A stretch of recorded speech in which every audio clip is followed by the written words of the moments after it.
Salut, alors dans cette vidéo, on va parler de pénalité Google. Bon, cette vidéo va être, je pense, pour une fois assez rapide. Il y aurait matière à faire, mais là, je vous avoue, je suis pas trop inspiré. Donc, si vous avez des idées ou surtout des questions, c'est le mieux. N'hésitez pas, je répondrai à vos questions. Bon, au niveau des pénalités Google, c'est tellement vaste et je suis devenu, enfin voilà, spécialiste malgré moi dans ce domaine depuis plusieurs années. Alors, j'en fais beaucoup moins maintenant, c'était surtout par le passé. Bon, les principales, il y a bien sûr Google Penguin, Google Panda et le blacklistage nom de domaine. Je vais vous parler rapidement des principales pénalités. Alors, le Penguin, contrairement à ce que certains pensent, c'est pas vraiment un rapport avec les supports de sites, enfin avec les typologies de sites. C'est-à-dire que à un moment donné, au début, enfin ça allait beaucoup moins parce que maintenant, ça en est quoi? En 2021, ça va faire 10 ans que le Penguin est sorti quasiment. Donc voilà, depuis, il n'y a plus trop de mystère finalement sur le filtre du manchot. Mais quand il est sorti à l'époque, ça partait un peu dans tous les sens en 2012. Et il y en avait souvent, l'interprétation, on va dire, qui était faite, c'était au niveau des annuaires. Les annuaires, dire attention, oulala, les annuaires, c'est visé par le pingouin. Ben, non, alors c'est sûr que, encore une fois, en fait, il faut surtout raisonner en termes de bon sens. Et le but du jeu pour Google, c'est de ne pas être en anomalie statistique. Voilà, ça c'est vraiment le plus important, de ne pas être en anomalie statistique. C'est logique en fait. Au niveau des algos, c'est comme ça qu'il faut raisonner. C'est pareil pour les impôts d'ailleurs, enfin bref. Et du coup, concrètement, ça veut dire quoi? Ça veut dire qu'admettons, je sais pas, moi, vous avez le site tartampion.com et vous faites 100 liens vers ce nom de domaine-là. Voilà, vous le faites dans un espace-temps relativement restreint. C'est un nouveau site, admettons le premier mois, boum.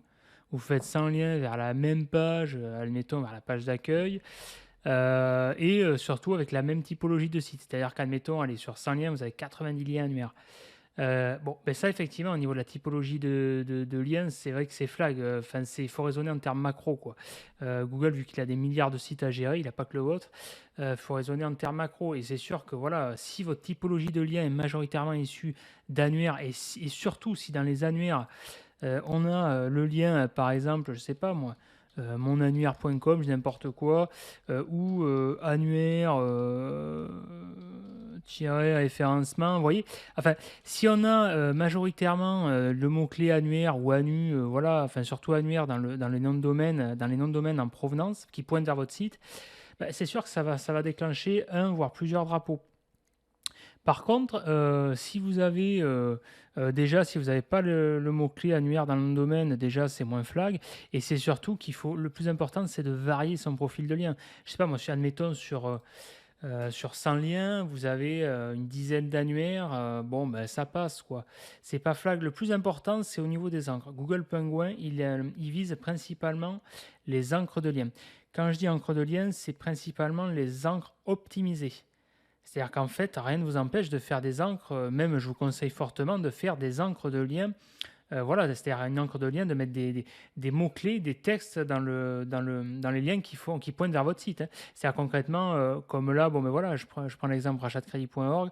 Bon, ça, c'est un site maintenant qui est dead, hein. Il est mort, le site, quasiment. Il se positionnait, il rankait vraiment bien à l'époque, là, je crois que c'est dans les années 2010. C'était Brioude qui gérait le référencement à l'époque. Bon, le site, je sais pas, on dirait qu'il est laissé un peu à l'abandon. Et voilà, et au niveau, par exemple, bon, ils se sont calmés là, parce que là, on a quoi? On a maintenant 500 domaines recensés par Href. Voilà, avant, en historique, on avait plus de 2000. Et puis là, bon, c'est devenu beaucoup plus soft. Ils ont nettoyé quand même rachat crédit en exact match, ce qu'on appelle les exact match. Donc, c'est-à-dire que c'est des encres de liens qui comportent le mot-clé exact visé. Comme là, en l'occurrence, les mots-clés de tête frontaux, c'est rachat crédit et rachat de crédit. Voilà. C'est typiquement du mot-clé de lead, hein, ce qui ramène du formulaire, quoi, du devis. Bon, voilà, là, le pourcentage d'encre, donc il nous reste 500 domaines. Et là, en plus, on est sur le domaine, hein. C'est-à-dire que là, c'était la page d'accueil qui se positionnait. Alors, si on filtre par URL exact, on a quoi? Par exemple,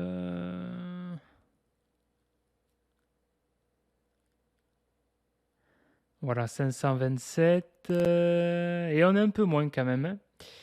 On est un peu moins, 15%, vous voyez, 11%. Bon, ça reste des ratios beaucoup plus soft, hein, même si on voit que c'est clairement opti, hein, bien sûr, hein. C'est clairement opti parce que voilà, encore une fois, c'est le profil de lien qui compte. Là, si on regarde le profil de lien, on voit voilà, majoritairement que c'est optimisé. Ça pue, entre guillemets, l'optimisation à plein nez. Rachat de crédit, rachat de crédit, rachat de crédit, etc. Avec ou sans accent. Là, on a le nom de domaine qui fait office de marque, voilà, qui devrait être majoritaire, quoi, par exemple, pour avoir un profil de lien, on va dire, plus naturel, en tout cas moins optimisé, voilà. Bon, ben à l'époque, en plus, je sais pas, mais c'était à... Ouais, c'était plus de 50%, ouais, c'était plus de 50%. Mais bon, enfin, faut pas cracher dessus, hein. Je veux dire, à l'époque, ça marchait très bien. Moi, le premier, à un moment donné, je bourrinais à mort. J'étais premier sur agence de communication au niveau national pendant 5 ans. Bon, ben voilà, tant que ça marche, il faut y aller, quoi.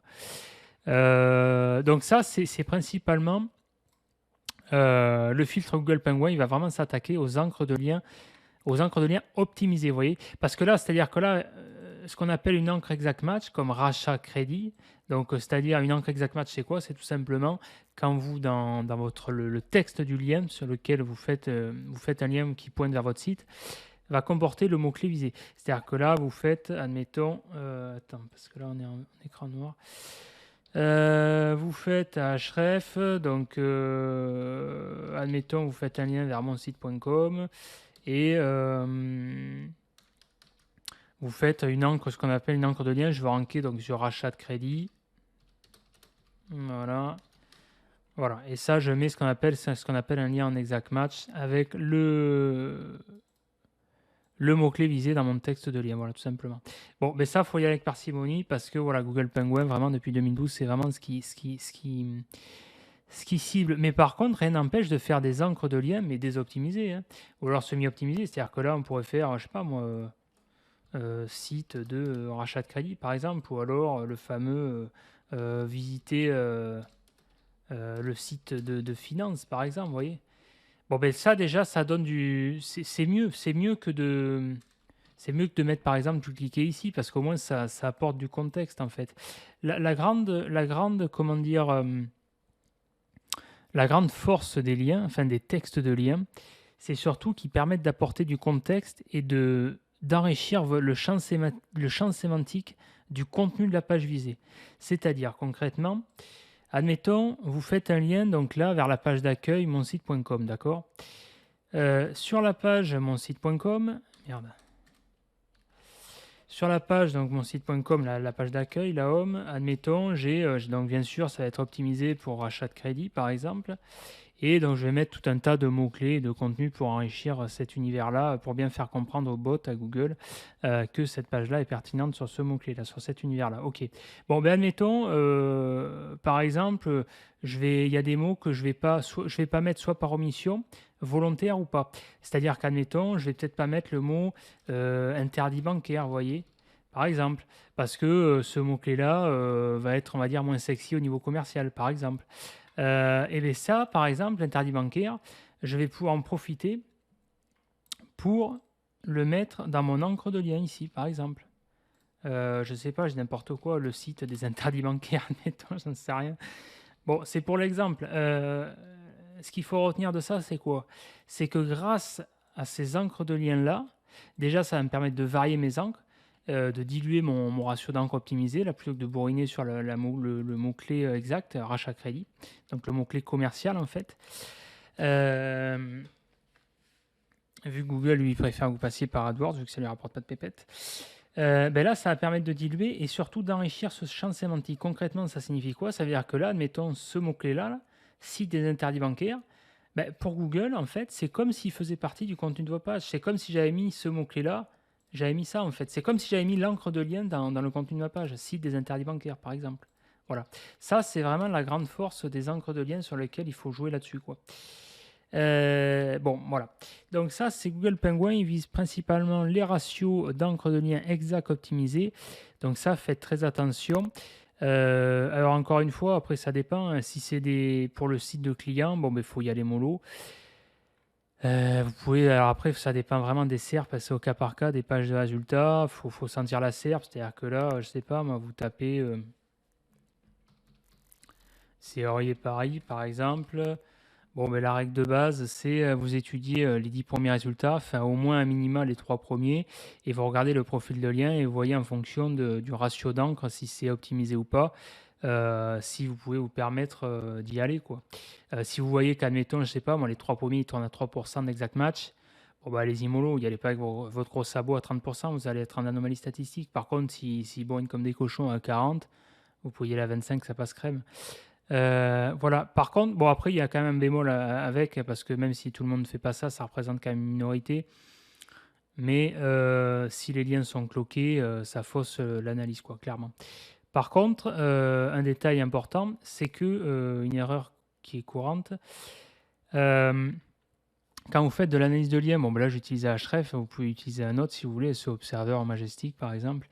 Faites très attention, par défaut, là il met sur domaine, il faut toujours raisonner par URL et pas par domaine. Ce qui compte, c'est le profil de lien par URL, parce que Google positionne avant tout des URL, même si voilà, il y a quand même l'autorité du domaine qui rentre en compte, vu que ça positionne plusieurs URL, mais le plus important, c'est les URL.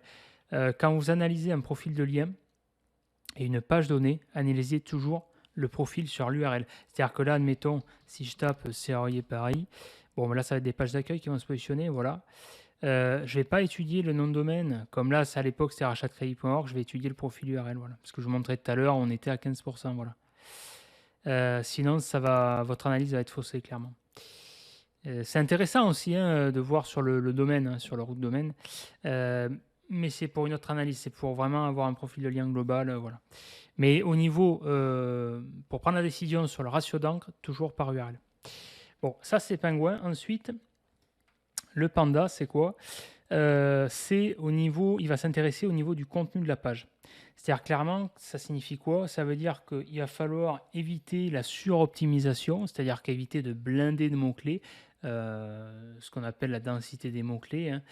Mais aussi, il va prendre en compte plusieurs caractéristiques. C'est-à-dire qu'admettons, si sur votre page, ça arrive souvent sur les pages, par exemple, les pages catalogues sur des sites e-commerce, ou alors des sites portail blindés de pubs sur les pages catégories, où les pages catégories, c'est souvent des pages un petit peu laissées à l'abandon, quoi.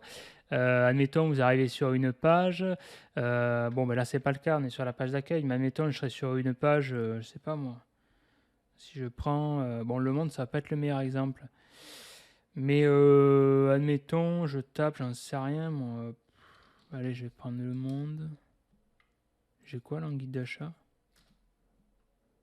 Mais enceinte, ah oui, toujours sans les accents d'enceinte PC. Putain, le mec, on va dire qu'il est audiophile, quoi. Bon, ben là, j'ai ma page, ok, elle est optimisée, mais j'aurais très bien pu tomber sur une page de catégorie où j'ai, voilà, au taquet de pub, la fameuse sidebar, ou alors j'ai très peu de contenu. Souvent sur des sites e-commerce, hein, vous l'avez, hein, sur des catégories de produits, hein. Vous tapez, moi, je sais pas, moi, qu'est-ce qu'on pourrait taper, j'en sais rien, moi. Là, j'ai pas d'exemple qui me vient. J'en sais rien, moi. Crème Nivea, pas cher. Est-ce qu'on a un site e-commerce qui se positionne là? Auchan, putain, ouais. Qu'est-ce qu'on a, lui, Auchan? Bon, bah ok, on a la petite page qui va bien. New Pharma. Bon, là, il n'y a pas d'exemple, mais. Ouais, Amazon, bien sûr. POF, Privea, Rakuten. Qu'est-ce qu'on a là? L'animateur, ouais. L'animateur. Bon, j'ai pas d'exemple qui me viennent, mais l'idée, c'est en gros, si vous tombez sur des pages qu'on appelle des coquilles vides. Admettons, là, on est sur la page Nivea, là, on a le texte, ok, qui est optimisé pour le SEO, mais on aurait très bien pu ne pas avoir de texte. Ça arrive malheureusement fréquemment, hein. Fréquemment, bon, mais clairement, sur un site e-commerce, c'est une des premières optimisations à mettre en place. Parce que si vous vous retrouvez avec une chier de pages sans contenu, bah, clairement, alors si vous avez une dizaine de pages, c'est pas méchant. Enfin, encore que, ça dépend le ratio, hein. Si c'est une dizaine de pages et que votre site il a 20 pages, bon, c'est plus problématique. Mais si vous avez une dizaine de pages et sur un site qui a des milliers de pages, bon, ben voilà, c'est pas forcément significatif. Par contre, si vous avez, vous sortez je sais pas moi, une catégorie, euh, admettons des médicaments, enfin sur de l'homéopathie, où c'est tentant d'avoir une chier de pages de produits et que vous faites pas de contenu, ou pire, vous faites du duplicate, c'est-à-dire vous mettez le même contenu sur des milliers de pages. Bon ben là, pas bon du tout, flag, flag, flag. À la limite, il vaut mieux pas mettre de contenu que mettre du contenu dupliqué, quoi. Bon ben voilà. Bon, mais le Panda, ça va principalement s'intéresser au niveau de la structure de page. Voilà. Alors il y a plusieurs critères, donc il y a voilà le fait d'avoir du alors, soit le contenu dupliqué, soit l'absence de contenu, c'est-à-dire qu'en gros, du contenu qui va pas nourrir le bot, finalement, à pas avoir toujours les mêmes listings, quoi, voilà. Ou alors, trop de pubs, trop de publicité, voilà, c'est admettons, je sais pas moi. Bon, ben là, on est sur un site pharma, mais sinon, si on avait sur des sites de leads, par exemple, je sais pas moi, Serrurier Paris, bon, là, je vais pas avoir l'exemple, mais admettons, Serrurier Paris, bon, voilà, j'ai les petits moteurs. Admettons, j'ai arrêté le site, il aurait été avec ses gros sabots. Il aurait fait, boum, une pop-up, un gros formulaire qui entraînerait la descente du contenu en dessous de la ligne de flottaison. Bon, ça pourrait être problématique. C'est pas forcément ce qui va déclencher le filtre, la pénalité, ça va déclencher un flag. Mais en fait, ce qu'il faut raisonner, c'est au niveau global. Le fait de, si vous déclenchez plusieurs flags, ça peut être problématique. Voilà. Donc Panda, c'est principalement au niveau du contenu. Et surtout sur... enfin, moi, où je l'ai retrouvé vraiment sur des sites clients par expérience, c'est vraiment sur les sites e-commerce. À mon avis, c'est une des typologies. Je ne sais pas si c'est la typologie de site la plus touchée, mais en tout cas, c'est la typologie de site sur lequel je suis le plus intervenu pour sortir des griffes du Panda, quoi.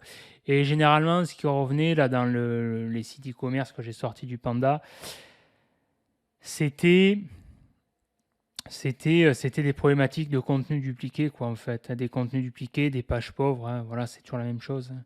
Il n'y a pas vraiment de secret à ce niveau-là. Et en plus, voilà, c'était des milliers de pages, donc il y avait un phénomène de... Toujours pareil, un côté macro, quoi, en fait. Après, si, il y avait un site je ne vais pas dire le nom, mais un site, on va dire, dans le domaine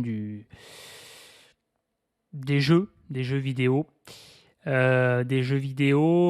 Donc beaucoup de trafic, des centaines de milliers de trafic, voilà, voire des millions.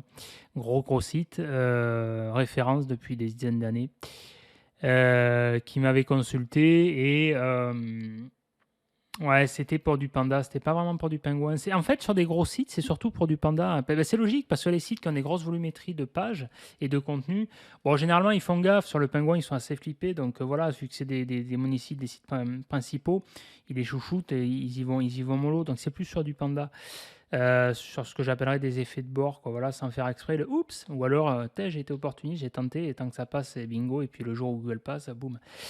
Mais ouais, donc il y avait ce site-là sur les jeux. Alors lui, c'était aussi au niveau du forum sur un sous-domaine. C'est-à-dire que ça arrive souvent.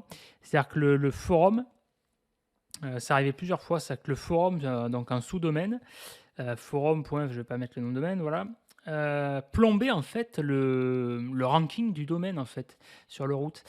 Plomber le domaine parce que ben voilà, pareil, le forum, la typologie d'un forum fait que même s'il y a quand même un traitement à la base qui est censé être différent avec la sortie de l'algofilm, là, l'algofil en je sais plus quelle année, là, je crois, j'en sais rien, 2014, enfin bref, non, 2011, bref. Et, et j'étais un peu surpris que Google isole pas plus que ça, mais pour l'avoir vu plusieurs fois, c'est arrivé. Voilà, c'est des trucs à la con, ça, hein. Si vous avez des forums sur lesquels vous allez, ben, vous voyez sur les forums, il y en a un auquel je pense, mais j'ai pas envie de faire de pub, où j'ai été niveau 3, mais ça arrive souvent que voilà, vous avez mais toujours pareil, des catégories, il y a des catégories qui vont un petit peu, comment dire, comme des flux RSS, quoi, agréger pas mal de données, de threads, de fils de discussion, et sur lequel il va pas forcément avoir beaucoup enfin, de contenu. Si, c'est intéressant pour l'utilisateur, mais pas pour Google, parce que Google, voilà, c'est un bot, et s'il n'a pas sa tartine de contenu unique, il n'est pas content, voilà, clairement. Bon, vous avez un excellent forum, ça j'en parlerai plus tard, à la fin d'une prochaine fois, Black Hat World. Pourquoi je montre ça? Ben oui, pour avoir les typologies de catégories de pages qui peuvent être problématiques. Voilà, si je vais sur une catégorie, alors là, système, ouais, bloqueur, ouais, je vais l'enlever, oh, tu m'emmerdes. SEO Link Building. Vous voyez, typiquement, là, cette typologie de page, c'est souvent anodin en apparence, hein. C'est intéressant pour l'utilisateur, c'est intéressant. Pour Google, ça peut être problématique si on a les milliers, vous voyez. Bon, ça vaudra mieux que là, comme ça, j'ai plus envie de faire une vidéo un peu freestyle qui fasse plus un tour d'horizon rapide. Après, ça sera plus intéressant, je pense, si j'y vais en détail. Si vous avez des exemples que je vous montre, que vous voulez que j'approfondisse la question du pingouin, du panda ou d'une autre pénalité, parce qu'il y en a plein, hein. Ça c'est les plus connus, mais il y a les minus 900, etc., etc. Ou je vous fasse carrément un audit de site, pourquoi pas, hein. Posez-moi la question, mettez un commentaire, ça sera plus simple, ça sera plus concret, et je préfère parler concret que là dans le vent, c'est pas forcément intéressant. Bon, le panda, j'avais relevé ce site là, parce que c'est un peu les cas, enfin, cas école, c'est les contre-exemples. Alors, il y en avait d'autres là, sur SEO New York, où il y avait des sites parasites qui se positionnaient là, ou SEO Dallas et enfin, Los Angeles et compagnie là. Mais SEO Vancouver, lui, il y est depuis plusieurs années là. SEOvancouver.net, voilà, il rank dans les premières positions et le site, il est dégueulasse, quoi. Et vous voyez, bon, il y a du SEO Vancouver partout. C'est du référencement old school, quoi. Voilà. Mais bon, il a raison, hein, tant que ça marche, voilà, hein. Pourquoi pas, hein. Mais c'est vrai que ça me fait rire. Et encore, j'ai l'impression qu'il est un peu désoptimisé, quoi. Ouais, bon, voilà. Enfin, j'ai regardé, là, je voulais vous passer des exemples sur des SERP optimisés, mais c'est vrai que c'est là je me suis rendu compte que ça s'est vachement nettoyé, les SERP, quand même, hein. Même si Google est imparfait, c'est plus touchy comme avant, hein, sur les trucs Europe de mariée et compagnie, c'est quand même... Bon, enfin, voilà. Donc ça, c'est pour le panda. Vous avez le blacklistage de domaine, comme son nom l'indique, hein, un blacklistage de domaine, c'est simple à voir, hein. Vous branchez le site à la Search Console, anciennement Webmaster Tool, vous tapez, voilà, monsite.com. Si sur site monsite.com, il n'y a rien, c'est que voilà, le nom de domaine, il est blacklisté, clairement. S'il apparaît pas dans l'index, il est blacklisté, quoi, clairement. Alors ça, faites gaffe surtout, mais ça, j'en parlerai dans une vidéo sur les domaines expirés. Faites gaffe, c'est l'erreur à la con, ça. Sur les expis, ça arrive souvent, ça qu'il y a des expis, si ne succombez pas au chant des sirènes. Si vous voyez un expi avec de belles métriques, voilà, des beaux liens, enfin en gros qui en temps normal vaudrait une certaine valeur et que bizarrement il est pas cher du tout. Souvent c'est qu'il y a une couille dans le potage, ça cache une pénalité, quoi, voilà. Bon, alors, les pénalités, ça, il y a toujours moyen de les lever, même les blacklistages de domaine, là, il y en avait un, je vais pas vous le dire le nom de domaine, mais on me l'avait offert à l'époque, ça date, hein, c'était en 2012 quand j'avais quitté l'ancienne boîte, là. Et il avait payé 300 balles, vu que maintenant les prix ont flambé, maintenant l'équivalent, ça serait peut-être 3000 balles, mais et en fait, le domaine, il était vraiment intéressant, hein, au niveau du profil de lien et compagnie. Mais il était blacklisté. Et le truc, moi, j'avais pas fait gaffe. Je l'avais laissé de côté, comme ça. Bon, je l'avais pas vraiment exploité. Et à un moment donné, un jour, putain, je vais pour l'exploiter et tout. Paf, je vais pour faire un site niché. Et putain, le truc, il ranque pas, quoi. Ouais, je dis, oh, c'est quoi ce bordel? C'est un expi et tout. Attends, 300 balles, et on payait, voilà. Puis 300 balles à l'époque, voilà. Maintenant, c'est comme c'était, ouais, à mon avis, 3000 balles, quoi. Et putain, je fais le truc, il s'indexe pas, quoi. Bon. Et puis voilà, et puis c'est vrai que j'ai pas forcément pensé, tu vois. Et allez, je vais sur la Search Console, je le connecte, paf, je regarde, check, action manuelle, bam, blacklistage. Ouf, oh, je dis merde. Bon, je dis, on va le lever, hein, c'est pas un souci, hein. Bon, alors il y a une méthode que j'utilise, là, ce que j'appelle la méthode du tonton Bernard, là, pour lever le blacklistage de nom de domaine, voilà. Bon, en gros, je fais du style, je fais le blanc, quoi. Je fais du style, je comprends pas, j'ai eu ce nom de domaine, putain, il est blacklisté, c'est quoi là, je me suis renseigné sur internet, tout ça, putain, je comprends pas. Bon, en fait, je me fais passer pour le newbie du web. Et bon, et enfin bref, voilà, j'ai levé la PENA, donc ça, c'est pas un souci. Et donc le domaine, il se lève, enfin la PENA se lève, poum, et là, bam, il rank de fou, boum, je suis arrivé, enfin, je vais pas dire le nom de la niche. Mais direct, boum, en première page sur la niche, comme ça, quoi, paf. Et du coup, j'en ai profité pour faire une 300 vers le Money Site, là, vers le site principal, et boum, l'effet boost, quatrième position, et voilà, quoi, roule, roule, roule.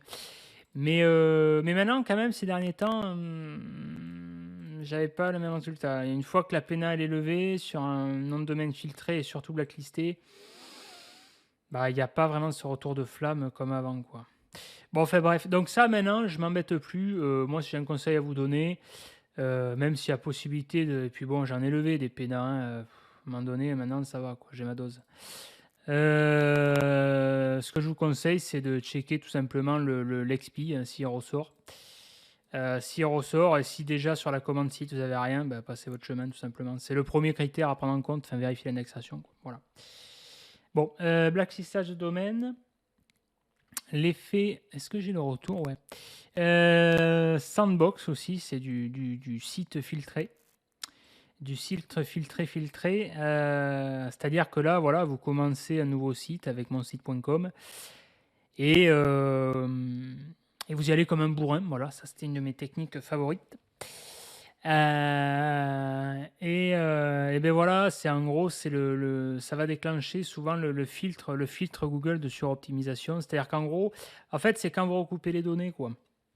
C'est-à-dire que, encore une fois, c'est du bon sens. Admettons, vous avez le site, donc là, vous positionnez, admettons, sur rachat de crédit, vous faites monrachatdecrédit.com et vous optimisez à mort le on-site, vous voyez. Donc rachat de crédit proprio, rachat de crédit locataire, paf, paf, paf, paf, au niveau de la densité des mots-clés, boum, boum, boum. Admettons, j'en sais rien, même si ça sert à rien, j'avais testé à l'époque, vous optimisez les CSS, enfin voilà. Bon, et bien si au niveau on-site, c'est archi optimisé, ça pue l'optimisation, entre guillemets, allez-y mollo sur la stratégie de netlinking, sur le lien. Parce que si vous prenez un EMD, au niveau du contenu, du maillage, tout est archi optimisé, vous avez un scoring de fou, et qu'au niveau de la stratégie de lien, pareil, au niveau des exact match et compagnie, bon, mais là, clairement, c'est flag, c'est pas naturel du tout, quoi. Voilà, il y a une couille de potage. Donc là, surtout sur un nouveau site, vous allez vous prendre un filtre, il y a des chances. Moi, ce que je préfère, c'est y aller plutôt soft sur le on-site. Parce que le on-site, oui, si, c'est important, hein, le maillage interne, le contenu, tout ça.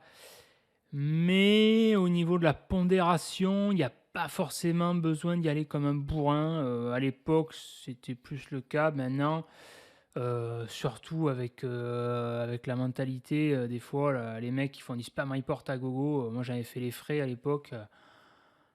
Ça va, quoi. À un moment donné, vaut mieux passer sous les radars, faire profil bas et cloquer. Enfin, voilà. Une de mes stratégies, franchement, favorites, c'est de cloquer 90% du réseau et boum, passer sous le radar et voilà. Et comme ça, au moins, faire profil bas. Parce que clairement, le principal ennemi, le plus dur, c'est pas Google. Google a grugé, franchement. Faites des tests, hein, si vous faites des tests, à un moment donné, voilà, hein, c'est assez simple, hein. Bon, enfin, ça c'est simple. C'est quand même devenu beaucoup plus chiant et plus complexe aujourd'hui qu'il y a une dizaine d'années. Parce que maintenant, tout est beaucoup plus lent. Il y a des vérifs manuels, il y a des SERP figés. Sur Hôtel Paris, par exemple, bon courage pour aller chercher les premières positions. C'est pas pour rien que le mec, il avait vendu son site, hôtelaparis.com à l'époque, bref. Mais voilà, et puis c'est surtout les spam reports, quoi. Ça va, quoi. Putain, maintenant, enfin bon, moi des fois, bon, enfin je m'écarte du sujet, mais il y a des mentalités que j'adhère pas forcément, quoi. Si vous avez le mec qui est devant vous en première position, bah, je sais pas, sortez-vous les doigts pour aller chercher la première position et lui passer devant vous en étant sport, quoi, voilà. Vous vous déchirez, vous prenez un exemple sur lui, vous faites mieux, voilà. Plutôt que d'avoir la mentalité du négatif SEO, ah putain, le mec il est premier, allez, je lui envoie du blast, quoi, bam, je le dégomme, bon, bah. C'est pour ça qu'il vaut mieux être prudent, hein. Les concurrents, il y en a, c'est vraiment des sacrés renards, quoi, voire plutôt des hyènes. Mais d'ailleurs, là, sur une niche, putain, sur une niche, moi, je vous le dis, là, d'ailleurs, le négatif SEO, je suis archi contre, je déteste cette mentalité, c'est la mentalité du pouilleux de la sous-merde. C'est-à-dire que le mec, il est tellement pas bon, en fait, que plutôt que de travailler sur le référencement et de s'arracher, quoi, sur son propre site, non, il va essayer de dégommer les autres, là. Bon, ça, c'est vraiment une mentalité à la con. Donc moi, je déteste ça. Le seul cas où j'en ai fait, donc je travaille depuis 2000, fin 2007-2008 dans le référencement, donc ça va faire, voilà, ça va faire 13 ans, quoi, 12-13 ans. J'ai eu recours très très rarement au négatif SEO, là. Je peux les compter sur le doigt de la main, une fois, quoi, une fois d'ailleurs, hein, je veux dire, c'est même pas plusieurs fois à mon avis, hein. Vraiment, c'était quoi? C'était la dernière fois, on est quoi en 2021, ça va faire, je sais pas, il y a 2 ans peut-être, 2 ans. Parce que là, à un moment donné, on m'avait vraiment chafouiné, on m'avait cherché sur une niche, là. J'étais peinard, tranquille, posé, calé, le site en HTTP, heureusement. Boum, on m'envoie du blast, bam, on blast de liens et tout. On essaie de saturer le serveur avec du déni de service et compagnie. C'est bon, j'absorbe la charge. Heureusement que j'avais cloqué le truc, que le mec il croyait que j'avais pas beaucoup de liens alors qu'en fait j'avais une armada derrière, heureusement. Bon, mais j'absorbe, je passe le site aussi en HTTPS, j'absorbe. Deuxième fois, rebelote, allez, j'absorbe. Ok, donc j'arrive à retourner l'attaque, à en profiter, à bonifier même, à ce que ça me fasse un effet boost. Il revient une troisième fois, et là je commence à avoir de fortes suspicions sur un site qui commence à monter. Là, ça a commencé à me taper sur le gratin, là par contre. Alors là, par contre, là j'ai mis tout le monde d'accord. J'ai négative tous ceux qui étaient sur la première page en dessous de moi, voilà. Je squattais les 3 premières positions, ça n'a pas plu sûrement, la jalousie, toujours pareil. Bon, mais là, boum, j'ai blasté, j'ai pris du gros XP, boum, de lead jack, et vas-y, on y va, et c'est parti, quoi. Donc on y colle tout ça, et c'est parti, et à un moment donné, à mon avis, je pense que bizarrement, quand ça a commencé à décaniller, là, sur la première page, quand, ça y est, là, ça y est, ça a été calé, on a arrêté de m'emmerder, là. Bon, mais voilà, mais sinon, le négatif, la petite aparté, là, ça, c'est vraiment une technique. Sinon, ensuite, ne jamais mettre ses sites. Ouais, alors ne jamais mettre ses sites satellites sur le même compte Webmaster Tool. Alors ça, si j'ai un conseil à vous donner pour éviter les pénalités, c'est le truc à la con. Évitez-le. Moi, par expérience, parce que j'aime bien, j'ai un côté un peu maso, j'aime bien aller tester en fait, plutôt que d'écouter ce qu'on dit, je préfère tester par moi-même. Tester toujours la limite du truc, quoi. Et j'ai réussi à me faire blacklister. Je parle de réussite parce que pour moi, l'échec fait partie de la réussite. J'ai réussi à me faire blacklister justement un réseau de sites comme ça. Et il a fallu que j'y aille, hein. Putain, j'ai mis 10 ans avant d'y arriver, hein. Et là, voilà, en fait, ce que j'avais fait, j'avais mis tous les. Non, pas tous, pas tous. Ouais, non, j'avais quand même protégé les principaux quand même. Mais ouais, 90% du réseau, quoi. 90% du réseau, j'avais mis. Alors bon, quand même, hein. J'avais, en fait, parce que j'avais le Webmaster Tool pour mes sites, mes money sites, quoi, mes sites principaux. Et par contre, parce que je voulais, le but, en fait, c'est quand même, je ne suis pas taré non plus, c'est de protéger les sites principaux. J'étais parti du principe que, parce qu'en fait, il faut prendre en compte le facteur risque, quoi. J'étais parti du principe que, voilà, j'étais prêt à me faire. Bah, tuer le réseau, quoi, hein, clairement, ça me dérangeait pas. Voilà, c'est toujours chiant après, faut remonter le truc, quoi. Mais bon, le plus important, c'était les sites principaux, quoi. Voilà, surtout ça, les protéger. Après, le reste. Et donc, du coup, j'avais créé un compte Webmaster Tool où j'avais foutu ouais, la majorité des sites satellites, quoi. Et, et là, pouf, à un moment donné, alors en plus, bon, voilà, ça a été encore une fois un ensemble de facteurs qui a fait que, parce que là, j'avais fait exprès d'y aller vraiment aller avec des gros sabots, quoi, hein. J'avais fait le truc, le truc bien grossier. J'avais créé du site en automatique donc avec le logiciel Largo Content. Et c'est pas le problème du logiciel d'ailleurs, hein.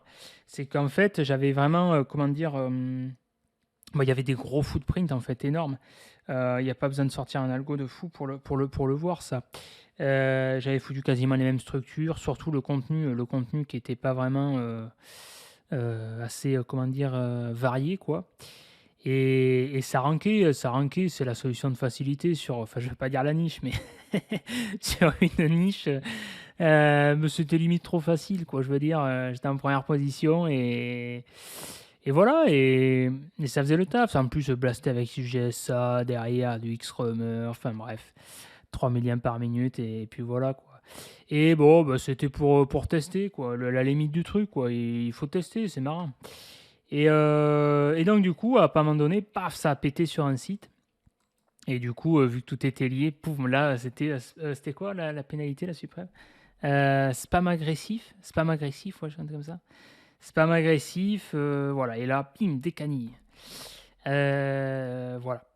Donc, effectivement, je le confirme par expérience, ne jamais mettre ces sites satellites sur les Webmaster Tools. Et c'est ce qui a déclenché, j'en suis quasiment sûr, ce qui a déclenché la PENA, c'est pas finalement les structures et tout, c'est le Webmaster Tool. C'est-à-dire qu'il y a dû avoir un truc où je me suis fait spam report. Toujours pareil, c'est les spam reports en fait. Et ouais, parce qu'en plus, j'avais cloqué les principaux tools là, Translate et compagnie là.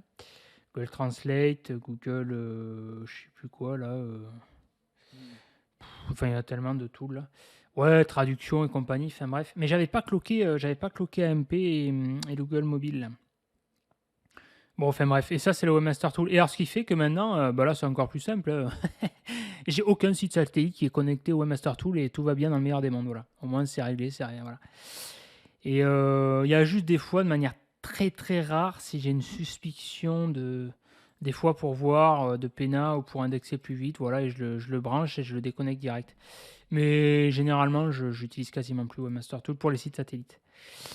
Bon, mais voilà. Voilà pour les principales pénalités. Bon, je sais pas si cette vidéo est très intéressante. C'est un peu une vidéo freestyle là pour le voir. Bon, écoutez, le mieux, si vous voulez que j'approfondisse le sujet, mettez-moi du commentaire, ça sera plus simple, on fera de l'exemple concret. Bon, ben voilà, Software Maker, Action Manuelle, aucune, hein, c'est ici. Et voilà, allez, si vous voulez m'inciter à faire d'autres vidéos, likez, ça donne de la force, lâchez un commentaire, abonnez-vous pour être informé des prochaines vidéos. Ciao!